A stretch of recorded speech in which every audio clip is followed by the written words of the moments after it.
Hi, I'm Cyndi. Welcome to Empathy at Work. And I personally, my thing is helping people love their jobs. Today I'm going to talk about empathy in the workplace in honor of Empathy Month 2024. I'm going to share three ideas with you today. One is not to be complacent and/or an accomplice to unhappiness at work. I'm also going to talk about empathy at work as seeing people as human beings with feelings and needs.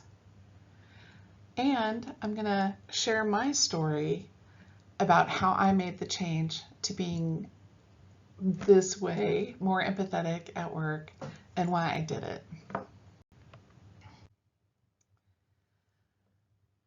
So, first of all, we spend 90,000 hours at work in a lifetime. That's a lot of time. Who wants to be miserable for that long? Nobody. And not all of us have the opportunity to jump into our dream job or to do the cool thing or to give it all up and trust the future. A lot of us have families and we have bills and we have responsibilities and we have to take care of other people and ourselves, and there's just a lot going on, and sometimes we just have to stick with the job that we have. How can we make it better?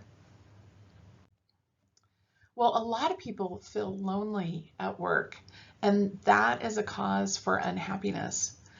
70% of workers feel disrespected and/or unsafe at work because people feel like they need to guard themselves from microaggressions and bullying, that they can't be their true, authentic selves at work. And with turnover, some people just feel less inclined to make friends at work. And we also are alienated from each other because of the differences we might have. And there could be a lot of structural aloneness in the work environment. Commute hours add up, long hours at work. Perhaps you're somebody that has to have multiple jobs. All of that takes away from spending time with friends and family. So the cure for loneliness isn't more people. The cure for loneliness is helping people be understood. Simon Sinek says empathy is being concerned about the human being, not just their output. And there are 4 elements of empathy. See their world, appreciate them as human beings without judgment, understand feelings, and communicate understanding. So my story started about 13 years ago, where I worked in an idyllic environment. We had amazing benefits, the employees were unionized, there was competitive pay. It was a job you earned and you stayed at because it was hard to get into. Most of the 15-person staff I had been there for more than 10 years. Parking was free, and it was for-cause employment. And yet people were miserable coming to work, and I was miserable coming to work. Something had to change. And even though it was so beautiful outside, when we came inside, we worked in a hotel, and I supervised a staff of 15 custodians. Their jobs were labor intensive, physically demanding, and they could be pretty monotonous. It could be boring, honestly. Typically, they had 16 bathrooms a day to clean, scrubbing toilets, clearing the glass bathroom shower stalls, and probably one of the most back-breaking intensive work is making those beds. And we had really terrible group dynamics, and that's why coming to work was so miserable. People would snipe at each other, there would be petty arguments, we did not work as a team, there was lots of drama. And most of it was just interpersonal conflicts that started out as small misunderstandings, little miscommunications, and we made each other miserable. I wanted to go from this bad hotel supervisor into a good hotel supervisor. It was time to change. So I noticed my group, so it really came to a hit when I noticed very strong cliques in the group. And there was one time we were all out at the lunch area where there were 3 or 4 tables, and there was a group of people celebrating one team member's birthday at one table. And then there were about 4 or 5 people at another table not celebrating that person's birthday. And I was invited in to join the birthday party. And I just felt so uncomfortable. It was the straw that broke my back and made me wake up that things needed to change. It was horrible. So we introduced lots of team building interventions, and by changing the way work was evaluated and distributed and how we accomplished our goals.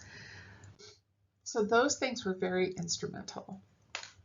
And also about the same time, I was reading lots of management books, and I kept coming across the 7 Habits of Highly Effective People on every leadership management book list there was, right? And when the book first came out, I have to admit, I was skeptical. I thought, why would people want to be more, well, I didn't understand effective. I think I got it confused with efficiency, honestly. And I was in my 20s and it just did not interest me. But I know that there was so much attention around it, but I just completely pushed it out of my mind. Not for me, no. So when I read it, I was really surprised. I was surprised by the concepts. They weren't unique or even original to Stephen Covey, but they were. So what he did was he took ideas that were out there in the world, in different places, different locations, different cultures, different philosophies, and he kind of put them all together and he created a framework. And that's how he came up with the 7 habits. I was so moved by what I read. I realized that my team would really benefit from the knowledge and learning and ideas in this book. But I wasn't sure if it was okay. Honestly, I wasn't sure if it was okay for me to share it with my staff. And I was talking to a coworker and I said what I just said to you and asked her, do you think it's okay if I teach my staff? And she said, yes, go for it. That's all I needed. So most of my staff preferred to learn in Spanish, so we also got Spanish language books, and we would sit around talking about 7 habits. We began, before the book even begins talking about the habits, it talks about paradigms and paradigm shifts and how important it is to understand that we all see the world differently, and what makes up our understanding of the world is completely different from other people's because of where we were born, the experiences that we had when we were raised, the lifestyle and family that we have now. All of those things make for a different experience. So that was the first thing that we needed to see. And we also needed to see that there's so much more to a story. It's more like like an iceberg, right? You only see the first itty bitty top of it, but there could be so many other things going on, but you don't think about that normally. You think about just the little bit that you can see, and you make judgments, and your mind fills in the pieces that you don't know. And if you're having a bad day, that story is probably going to come out pretty negative. So we learned about this in the very beginning before we even started the habits.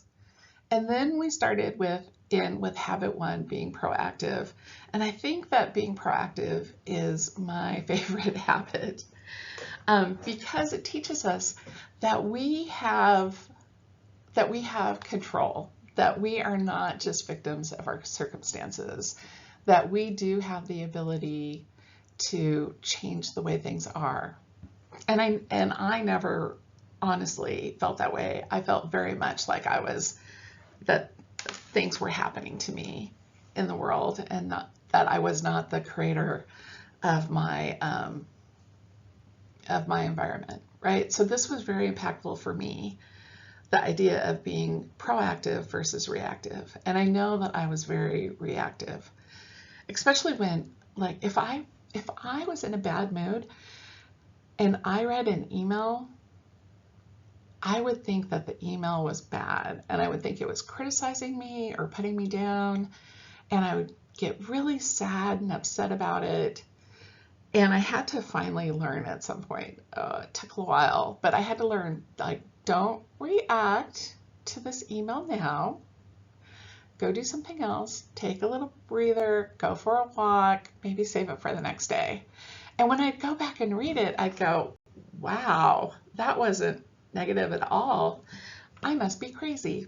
And I probably was a little crazy, but anyway, the other thing that we talked about in Habit 1, Be Proactive, is how the circle of influence and the circle of control. And just realizing that there are some things that you can control, but there are other things that you can only influence. But as your circle of control gets stronger and bigger, your influence, the things in your circle of influence are subject to more of your influence. And I realized with my staff, I could not change our life circumstances. I don't know if anyone of us thought, I really want to work in a hotel when I grow up. I know I certainly didn't. But I had a family, I had financial obligations, I had student loans. I needed that job, and it was a good job. And I think a lot of my staff felt that way too. So I knew I couldn't change their life circumstances, and there wasn't a lot that I could do about the work that they do. The work is the work that needs to get done. But I thought maybe I can influence how they feel about coming to work. Another key component that Stephen Covey raises in Habit 1, Be Proactive, is this idea that there's a space between stimulants and response. And in that space is your freedom, because you have choices. Viktor Frankl this idea is attributed to Viktor Frankl. And he was an Australian neurologist, psychologist, philosopher, and most importantly, a Holocaust survivor. He spent 3 years in concentration camps and saw his family die around him. But the thing that sustained him through all of that was knowing that, like, he could protect himself. He could keep the core of him whole by imagining a future where he is teaching others about the experiences that he was having at that camp. And that is what kept him alive, kept him going through all this hardship, amazingly challenging and difficult life experiences. And that's where he kind of came up with this idea of the choice between, well, I don't know if that's where he came up with the idea of stimulus and response, but knowing that there is something happens and then you react to it, and you have this little bit of space in between where you can choose. And that's where your freedom is. And before, when I was very reactive people don't take advantage of that pause, right? They just go right into the response based on the little bit of data that they know and the way they were feeling that day, and boom, it's just elevated something that didn't need to be elevated, and it there was all kinds of misunderstanding, miscommunication, I think that's where a lot of the problems lie. So that was another reason why I was interested in sharing this with my staff, that we can pause before we react and think about what we wanted in the end. And that leads us to habit 2, which is begin with the end in mind. And Stephen Covey says, to begin with the end in mind means to start with a clear understanding of your destination.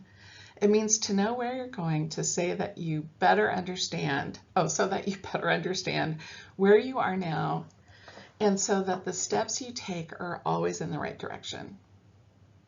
So knowing that the relationships with your coworkers is important, maybe you're going to pause and think about what just happened, and instead of just responding to it, you could think about what you want to have happen. And then the last habit that we talk about is habit 3, which is put first things first. And this is the the famous big rocks analogy, where there are big rocks, which are the most important, the things that we value in our life, the things that we deem most important to us. Those are the things like job, family, faith.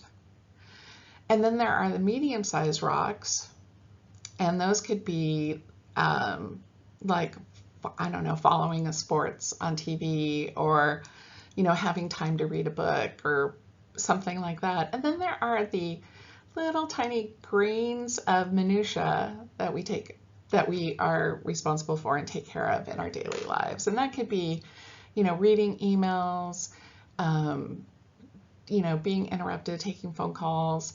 It could be taking a break to play words with friends, or whatever it might be, right? So when you try to fill your jar, which represents your life, if you start with the little stuff first and then add the medium-sized stuff and then top it off with the big rocks, you don't have any room for your big rocks, right? But when you reverse that order, when you start with your big rocks and then your medium-sized rocks and then your gravel, there's plenty of space for all of it to fit in. But you have to start with your big rocks. Big rocks come first. So in the seven habits, I really only got through habits 1, 2, and 3 with my staff. And those were the habits that I thought were most important, because those are the habits that deal with the internal self. But before you transfer to habits 4, 5, and 6 in the book, there's a space where the idea of an emotional bank account comes into play. And I think that's an important concept as well. And so with an emotional bank account, we have deposits and we have withdrawals. And these happen in relationships with other people and in our relationship with ourselves. When we do something, just think about it for a minute. When you do an act of kindness for somebody without looking for consequences or praise, you just feel good about it, right? I do.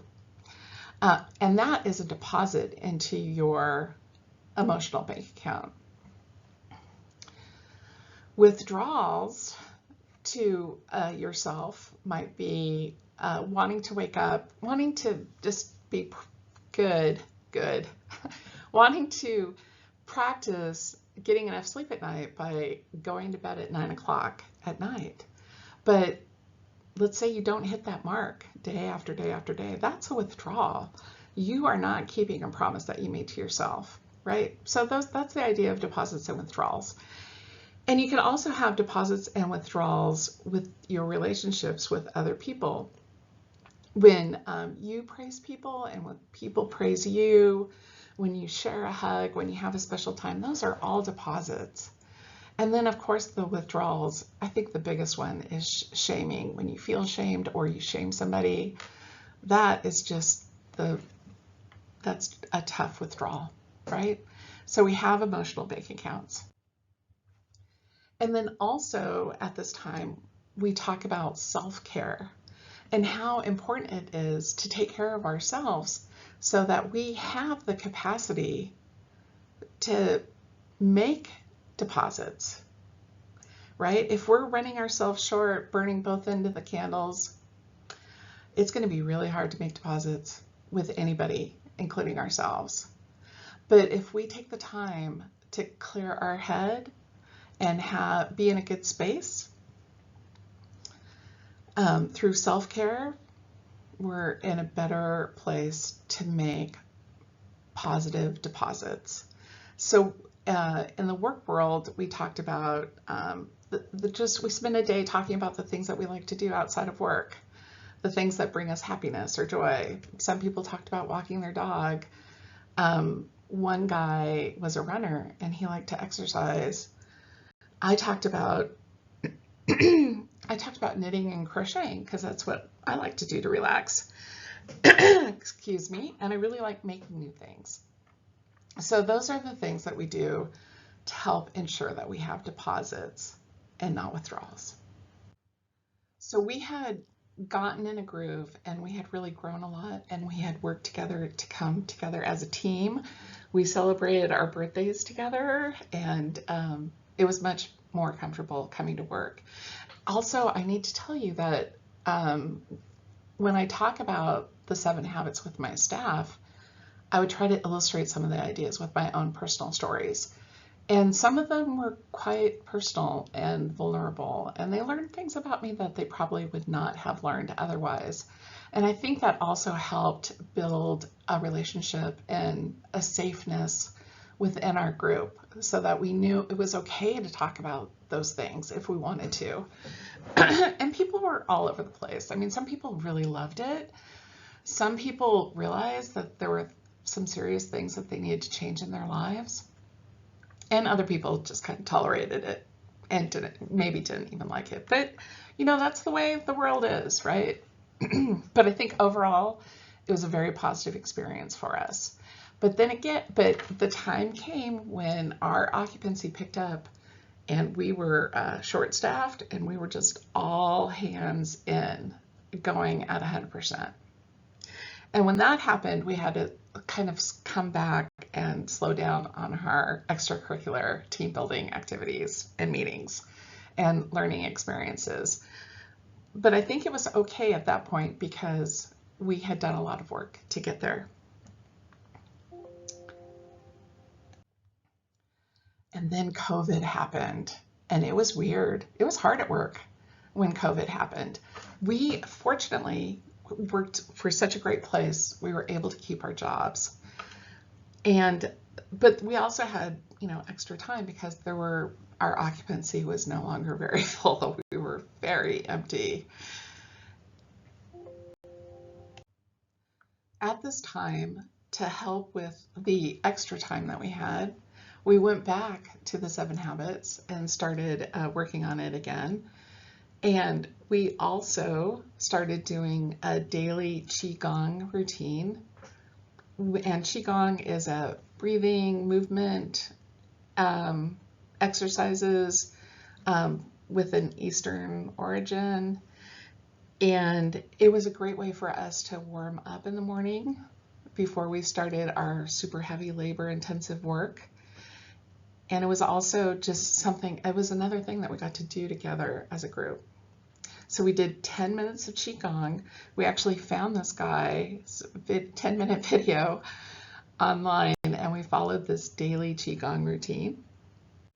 And the other thing that we did, we started practicing mindfulness together.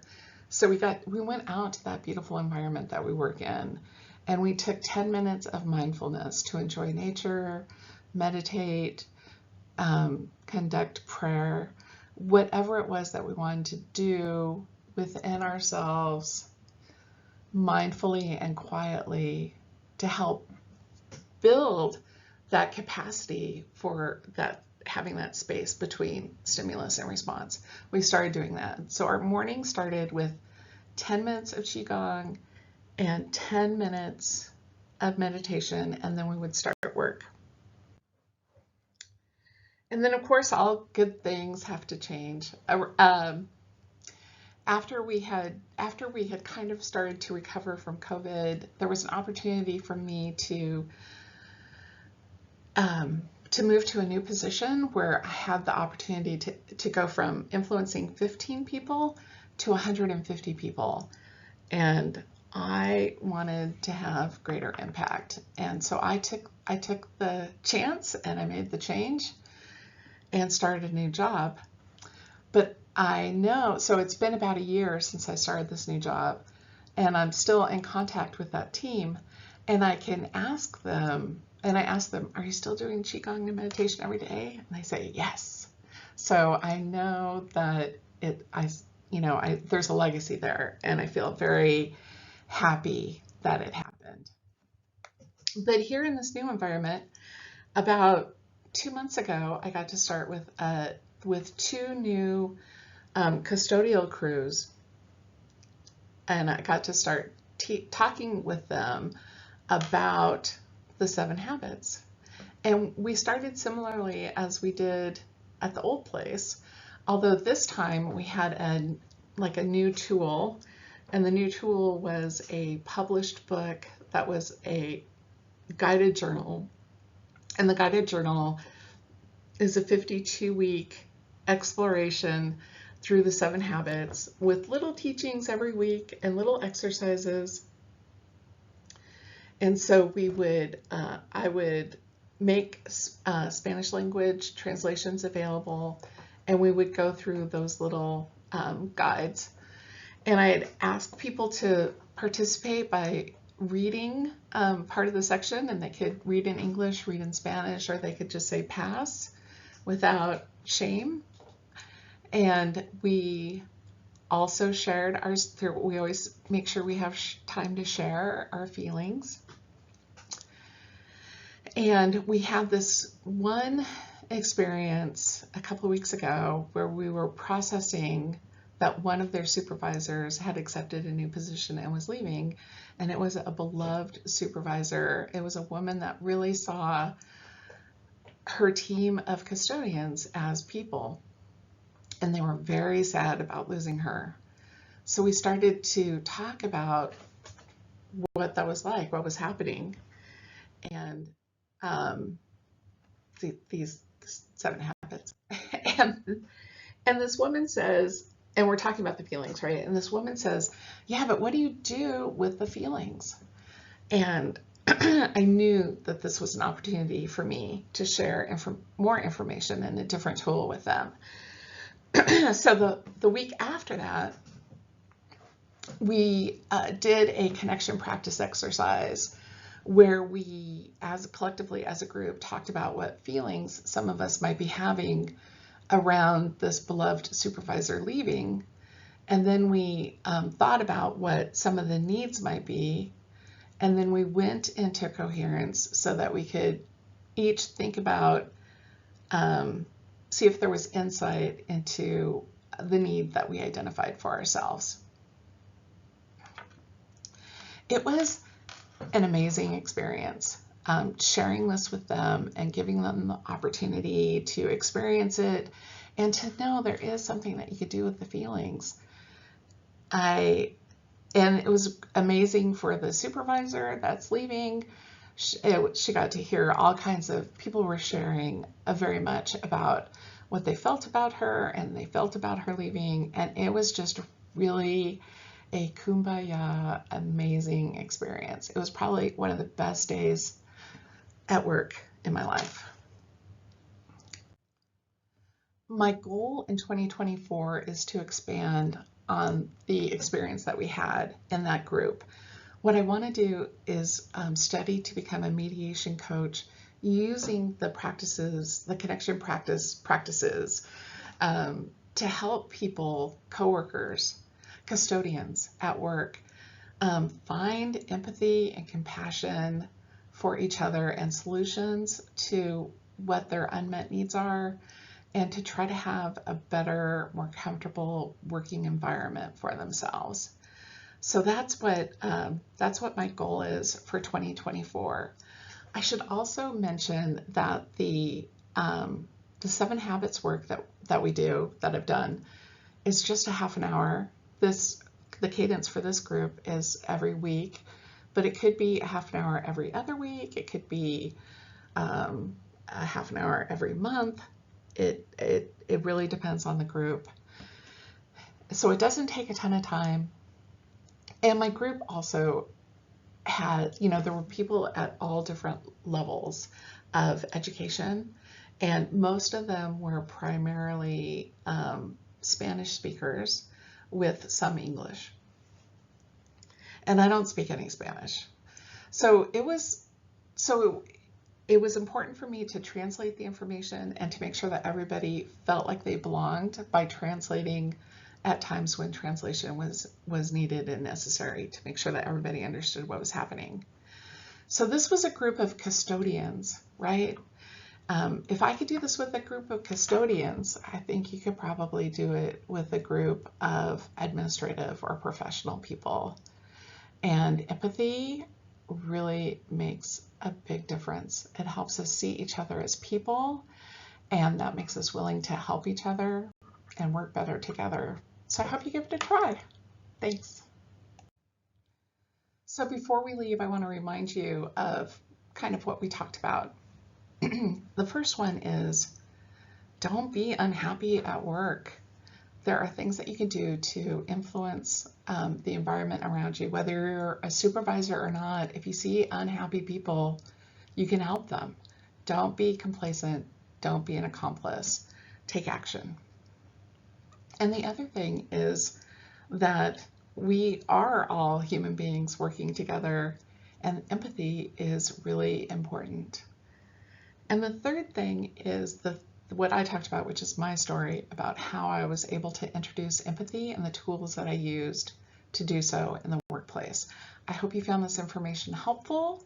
I've included my email address in case you want to share your thoughts with me. And thank you very much for your time. I appreciate it.